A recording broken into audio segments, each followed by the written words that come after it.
ज्योती मल्होत्राच्या डायरीमधून तिचा master plan समोर आलेला आहे। ज्योतीला अटक केल्यानंतर पोलिसांनी पुन्हा तिला हरियाणाच्या हिसार मधल्या घरी आणलं आणि घराची झाडाझडती घेतली। दरम्यान यावेळी पोलिसांना एक डायरी आढळून आली आहे। दरम्यान या डायरीमध्ये नेमकं काय आहे बघूया।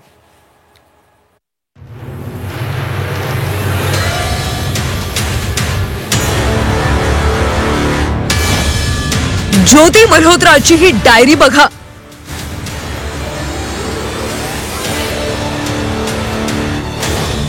याच डायरीने उलगडला ज्योतीचा मास्टर प्लॅन।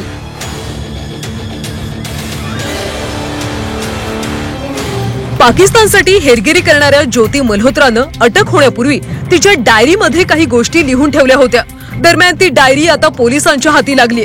ज्योती मल्होत्राला अटक केल्यानंतर पोलिसांनी रविवारी तिला तिच्या हिसार मधल्या घरी देखील आणल्याची माहिती मिळते।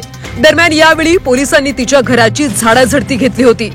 ज्योति को रविवार रात को वापस उनके घर लाया गया था, जहां पर उसने आने के बाद कुछ अपने कपड़े लिए, साथ ही साथ उसने एक पत्र भी लिखा है जिसमें उसने अपनी जो यहाँ पर मेड जो उनकी सफाई वाली और काम वाली आ रही है उसके नाम ये चंद लाइनें लिखी हैं, जिसमें उसने लिखा है कि मेरे जो पिता हैं और ताऊ हैं उनका ख्याल रखना। साथ ही साथ उसने कुछ दवाइयाँ भी लिखी हैं जो उनके ताऊ जी के लिए लिखी गई हैं। ये पत्र जो है आप देख सकते हैं, ये सामने है, जिसमें साफ तौर पर लिखा है सविता को कहना कि वो फ्रूट्स लाए और घर का ख्याल रखे और मैं जल्दी आऊँगी। साथ ही उसने जो इसकी बिल्कुल लास्ट में लिखा है लव यू और खुश रहें।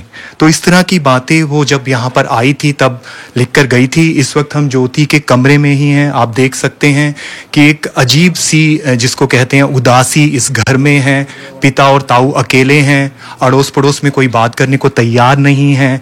तो फिलहाल अब इसमें आगे चलकर किस तरह से कार्रवाई होगी अभी कहा नहीं जा सकता, लेकिन उसके पिता बार बार एक बात आज कह रहे हैं। उनका कहना है कि क्योंकि उनका फोन जो है वो पुलिस ने जब्त कर लिया है तो उनके पास कोई जानकारी उन्हें नहीं दी जा रही कि ज्योति इस वक्त कहाँ है, किस हालात में है और पुलिस कब तक उनसे पूछताछ करेगी। सविताला सांगा घरात फळं आणून ठेव, घर नीट सांभाळायला सांगा, मी लवकरच घरी परतणार। एका औषधाचं नाव आणि डॉक्टरच्या नावाचा देखील डायरीत उल्लेख आहे। आज मी पाकिस्तानवरून 10 दिवसांच्या प्रवासानंतर माझ्या देशात परतले। तिथल्या लोकांकडून मला खूप प्रेम मिळालं आणि मी माझ्या YouTube सबस्क्रायबर मित्रांनाही भेटले। मला लाहोरला भेट देण्यासाठी 2 दिवस मिळाले, जे खूप कमी होते। सीमांमधलं अंतर किती काळ राहील हे मला माहिती नाही, परंतु आपल्या हृदयातल्या तक्रारी दूर केल्या पाहिजेत। आपण सर्व एकाच मातीचे आहोत। अटक होण्यापूर्वीच ज्योतीनं डायरी लिहून ठेवली होती, म्हणजेच तिचा आधीच घर सोडून जाण्याचा डाव होता का? कारवाई होणार याची माहिती ज्योतीला आधीच मिळाली होती का? तसंच तिनं बांगलादेशमध्ये जाण्यासाठी ऍप्लिकेशन फॉर्म भरून ठेवला होता, त्यामुळे बांगलादेशमधून तिचा पाकमध्ये पळून जाण्याचा प्रयत्न होता का? असे अनेक प्रश्न ज्योतीनं कारवाईच्या आधीच लिहून ठेवलेल्या डायरीमुळे उपस्थित होत आहेत। ज्योतीने लिहिलेल्या डायरीबाबत कोणतीही माहिती नव्हती असं तिच्या वडिलांनी म्हटलंय। जेव्हा पोलीस ज्योतीला घेऊन घरी आले तेव्हा मला डायरीबाबत कळाल्याचं ज्योतीच्या वडिलांचं म्हणणं आहे। मेरे को कोई जानकारी नहीं मिल रही। तो अभी आप किसी से मिलने की सोच रहे हैं? एसपी से मेरे से मिलना चाहता हूँ।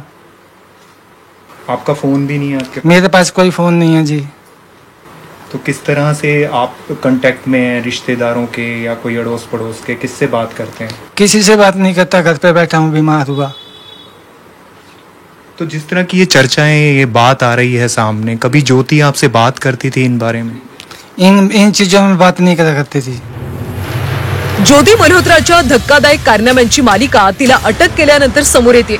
ज्योती सध्या पोलीस कोठडीत असून तिची कसून चौकशी सुरू आहे, त्यामुळे तिच्या चौकशीतून अजून कोणते मोठे उलगडे होणार हे पाहणं महत्त्वाचं आहे। ब्युरो रिपोर्ट, झी 24 तास, मुंबई।